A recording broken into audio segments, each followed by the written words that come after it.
I've had coaches in the past before I met Brad that they were very talented, but we just didn't gel. If you and your coach haven't got that strong bond, that strong relationship, I think you're going to come unstuck. So yeah, I feel like a fighter-coach relationship is massive, and same with a team. Anyone that messages me now for advice, I always say find the right team. Obviously find the right coach as well, but a team behind you, I think, is that secret weapon that will take you to the next stage in the UFC. But I think it takes time to build these relationships as well.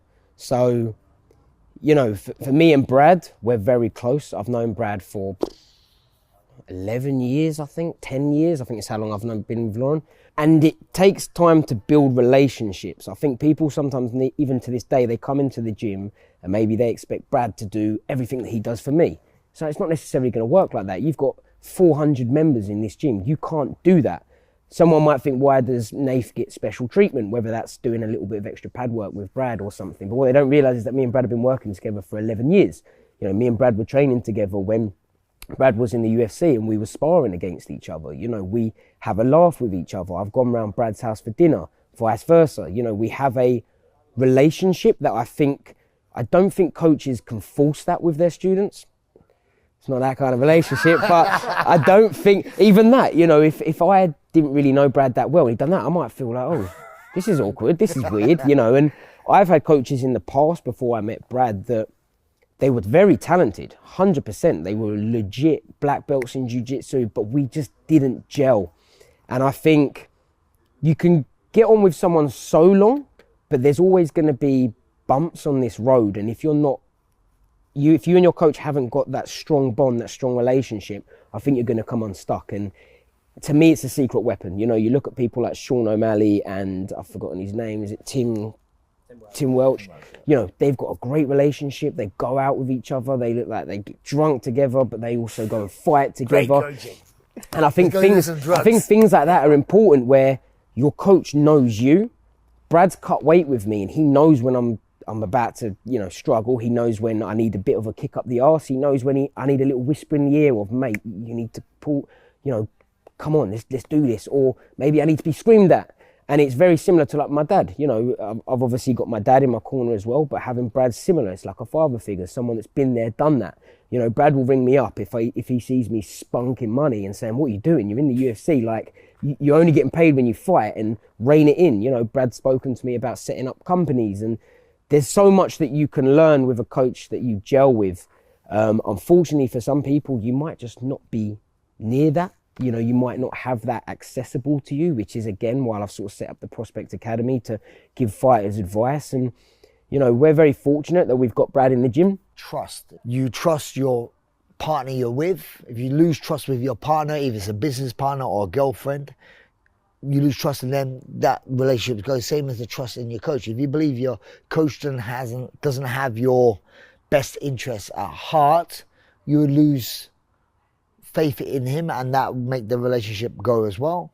So there's a lot of forms of coaching as well. So like for me, there's coaching where there's a technical coach, and then there's other parts of coaching, like talk about Nathaniel. He has his dad in his team, who's been there a long time, but that's more of an emotional connection as a coach. Like who you're gonna have in your corner more that cares more than you than a family member. So obviously his dad has a combat background as well, so that definitely does help. But it's that connection that the fighter's got to have complete trust in his corner. But at the end of the day, I always say, you fight on your own, right? You fight there on your own. Coaches are there to help and assist you. And the week of leading up, you got to have that kind of like knowing that the guy's there for you. And it's kind of good sometimes as well, like I said myself, who's been there as a fighter as well. Leading up to a week of a fight, I know what's needed. I know what emotional things to go through.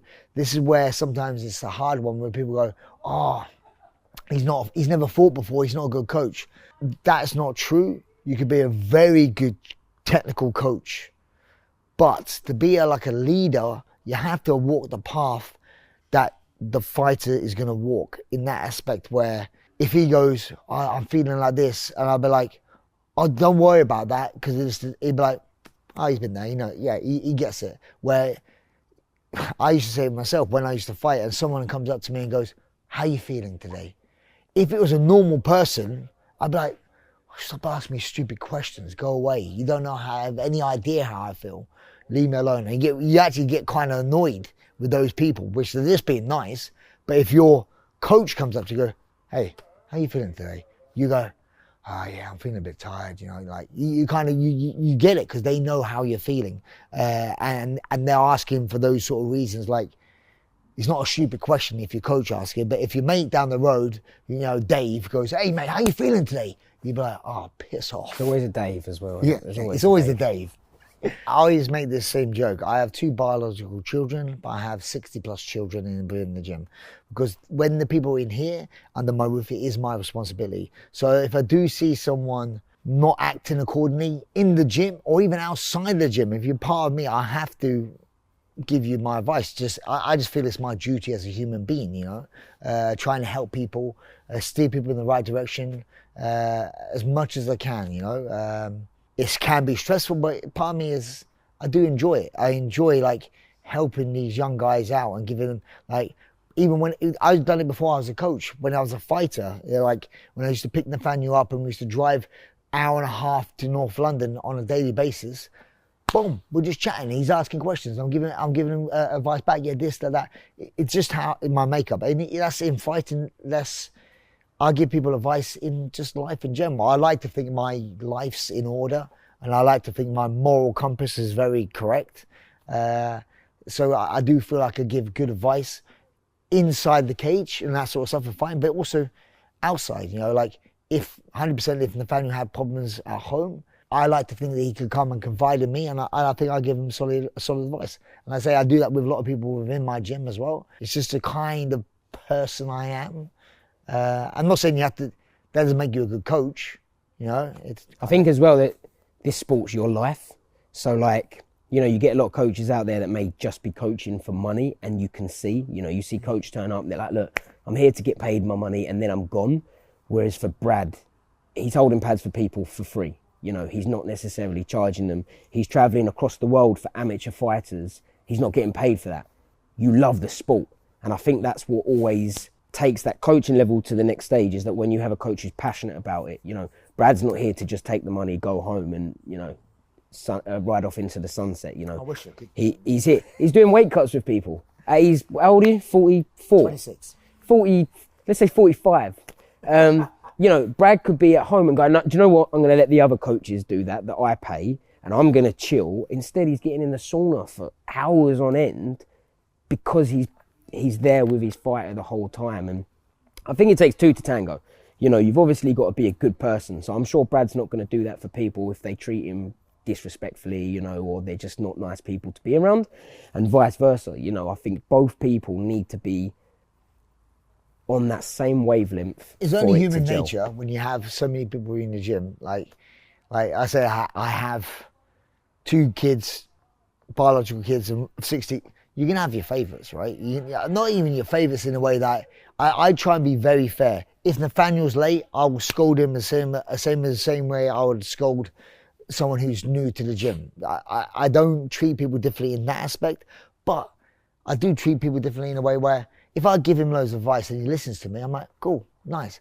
I give someone advice and they keep not listening to me, I'm like, what are you doing with your life? And it gets very frustrating. I'm like, I'm trying to help you out. So you do have your favourites in that aspect, where some people grate me a little bit because I'm trying to help them as much as you can, and they just kind of throw it back in your face.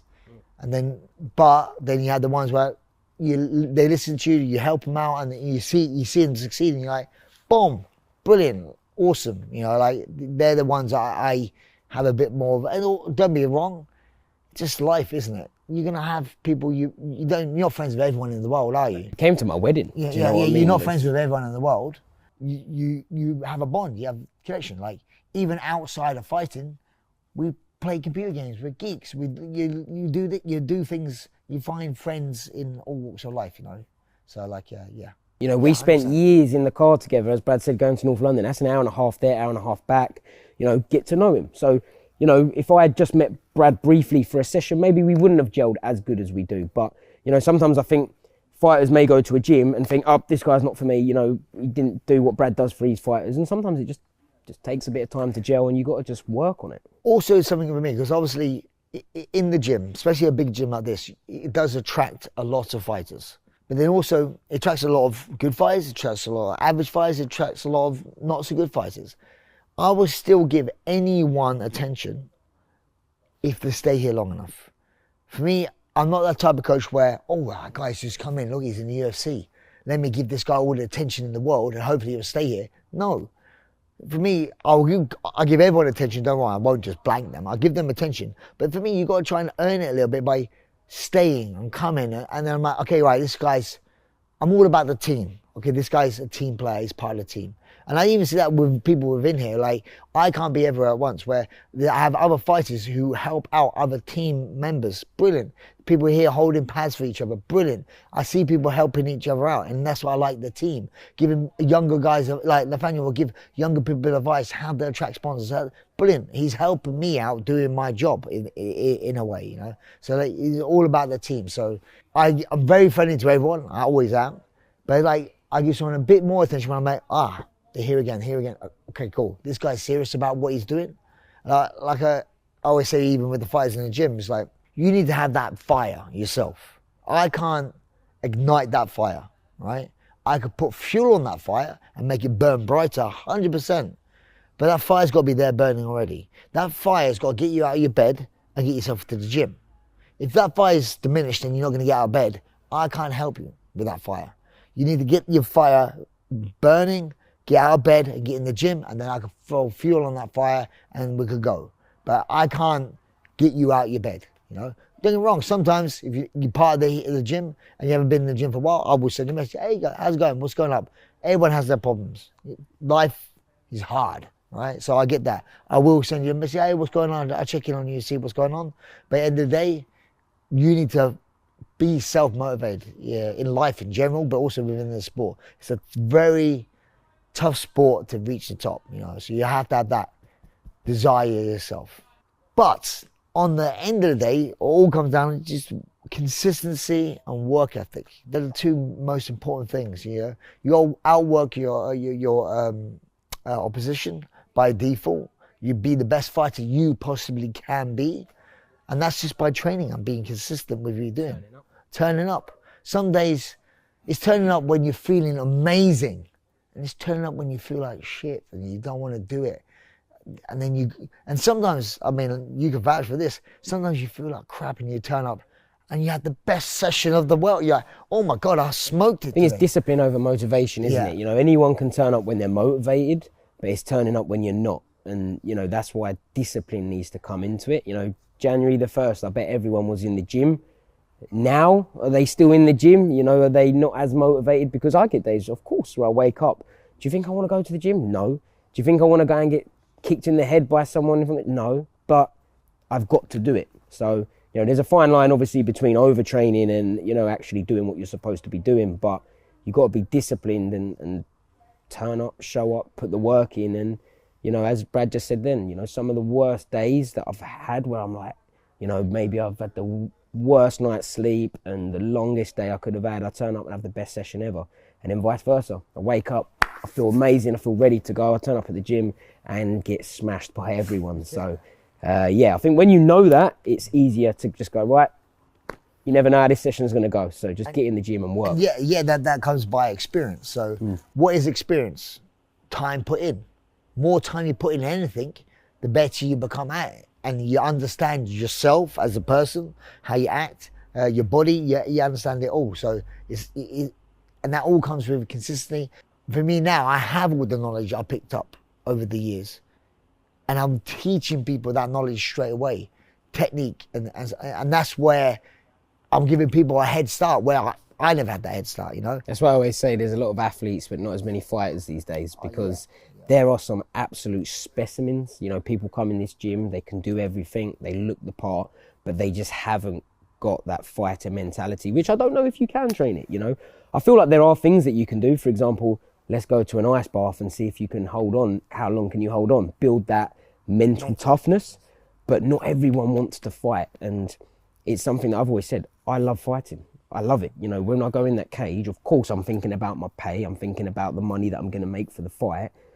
I like to be in there. You know, I would do it for free. If someone gave me £1 billion tomorrow and said you'll never have to work again in a day in your life, would you turn up to the gym tomorrow? Yes. Why? Because I like fighting. I like it. You know, I like that competition.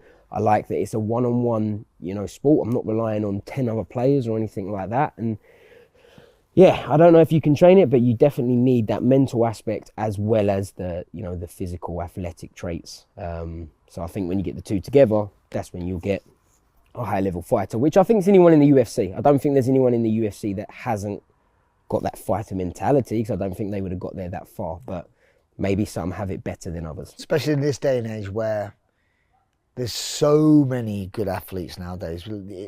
How nutrition, strength and conditioning, and the things that support athletes now, and like back when I was growing up, like when I was not, fighting wasn't my main sport, but like there was no internet, there was no YouTube. You know, now you could look at stuff like, don't get me wrong, also you could get misled quite badly on those things as well, don't get me wrong. But there's still a lot of knowledge for you to absorb. And it's a tough sport if you don't like fighting. So I say to a lot of people in sparring that we have a few people in the gym that don't really like sparring, and you can tell they don't like sparring. If you don't like sparring, this isn't the sport for you. But this is the crazy one for me though, is like myself, I never liked fighting. If that makes sense. I don't know. No, but I don't know about that, bro. When I say this, people don't understand it, but I do not like fighting. I don't think it's a natural thing to want to punch someone in the face. You like competing? But I was so competitive. I was going to say, you're the most competitive man I've ever met. And when I'm in a fight, I'm like, oh, we're going, and I wouldn't even want to take a step back because I'm like, I'm tough. Then this is the thing. So I don't like fight. I don't go and I try and fight people on the street. You know, I've never been a kid at school getting into fights, but I love the competition fight because it's a play fight. Let's be, you know, when someone says, what do you mean by a play fight? Is there's a referee, you have a groin guard, you have a rule set. You can't bite me. You can't kick me in the groin. Well, you're not allowed to anyway, unless you're Mohammed Naimov. He seems to be able to do it. So, but yeah, you know, there's a set rule. So this to me is play fighting. There's a referee. There's rules. There's one-on-one. There's no 3v1. There's no someone's going to pull a knife out on me. You know, it's a fair fight, and that's why I love it. Whereas if I went to a football game tomorrow and there's hooligans fighting, I don't want to get involved in that, you know? So when I say I love fighting, I don't come across like, you know, I love just fighting. Even with that, I kind of like that. I mean, like, if there's, it's so hard to explain my relationship with fighting. For me, like, if I saw a fight over the road, I'm like, in a weird way, I want to kind of go over there. I'm drawn to fighting because it's drama. Yeah, but I'm drawn. It's a bit of excitement. What's going on? I'm drawn to fighting. But I bet you don't want to go over and fight them. I would want to split it up. Yeah. Being a vigilante that I was, and if it was getting a better hand, then I'll get involved. But I would always try and, my relationship with fighting is a bit of a mad one. You know, I've never seen Batman and you in the same room together at the same time. You could be Batman. You'd be my Robin. Vigilante. Yes, guys, have you wanted to train with a world-class UFC fight team? Not just any team, my team. All for the price of a coffee? Now you can. At Prospect Academy, we're not just doing tutorials with my boxing coach, jiu-jitsu coach, strength conditioning coach, yoga, sports physio, you name it, we've got it. We're also doing giveaways, competitions, exclusive discount codes, and many more perks of being a member. Join now at Prospect Academy.